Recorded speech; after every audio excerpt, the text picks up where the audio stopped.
ஐயப்பனோட 8 அவதாரங்கள் யார் யாருன்னு உங்களுக்கு தெரியுமா? First of all Ayyappan, Ayyanar, அப்புறம் சாஸ்தா, இவங்க 3 பேருமே ஒரே ஆள் தான். ஒன்று சமூக சாஸ்தா. இதில் பார்த்தீங்கன்னா ஐயப்பன், பூரணா, அப்புறம் பொங்கலாதேவி அவங்களோட 2 மனைவிகளோட காட்சி தருவாங்க. ஒரு கால கீழே வச்சுட்டு ஒரு கால மேலே வச்சுக்கிட்டு காட்சி தருவாங்க. இந்த கடவுள் பார்த்தீங்கன்னா கணவன் இல்லாத மனைவிகளையும் தனியாக இருக்கிற பெண்களையும் ரொம்பவே பாதுகாப்பாரு. ரெண்டாவது பார்த்தீங்கன்னா கல்யாண வரதர். சத்தியபூர்ண மகரிஷியோட 2 பெண்கள் மிகப்பெரிய தவத்தை ஈடுபடுவாங்க இந்த சாஸ்தாவை கல்யாணம் பண்றதுக்காக. அதுக்காக அடுத்த ஜென்மத்தில் இந்த சாஸ்தாவையும் கல்யாணம் பண்ணிப்பாங்க. அதன் மூலியமா இந்த கல்யாண வரதற்கு 2 மனைவிகள். மூணாவது பார்த்தீங்கன்னா வேத சாஸ்தா. இந்த வேத சாஸ்தா தான் குருவா இருக்காரு, அதாவது ஆன்மீக குருவா இருக்காரு. அந்த வேதங்களையும் அந்த ஆன்மீக சம்பந்தப்பட்டதை சொல்லிக் கொடுக்கறதுக்கான ஒரு குருவா இருக்காரு. நாலாவது பார்த்தீங்கன்னா ஞான சாஸ்தா. ஐயப்பன் கோயில இருக்கிற ஐயப்பன் மாதிரி இங்க இருக்கிற சாஸ்தாவும் தன்னோட மனைவிகளோ பிள்ளைகளோ இல்லாம தனியா காட்சி தருவாரு.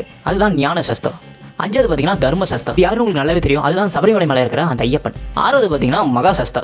இந்த சாஸ்தா பார்த்தீங்கன்னா பயங்கரமான ஆயுதங்களோட யானை மேலே யானை வாகனத்தோட இருப்பாரு. ஸோ இந்த சாஸ்தாவை பார்க்க ரொம்பவே பயங்கரமா இருக்கும். கடைசியா வீர சாஸ்தா. குதிரை மேலே உட்காந்துக்கிட்டு ரொம்பவே கொடூரமா ரொம்ப கோவமா பயணம் பண்ணிட்டு இருப்பாரு. ஸோ அசுரன் அழிக்கிறதுக்காக இப்படிப்பட்ட ஒரு சாஸ்தாவை நீங்க பார்த்துருக்கவே மாட்டீங்க.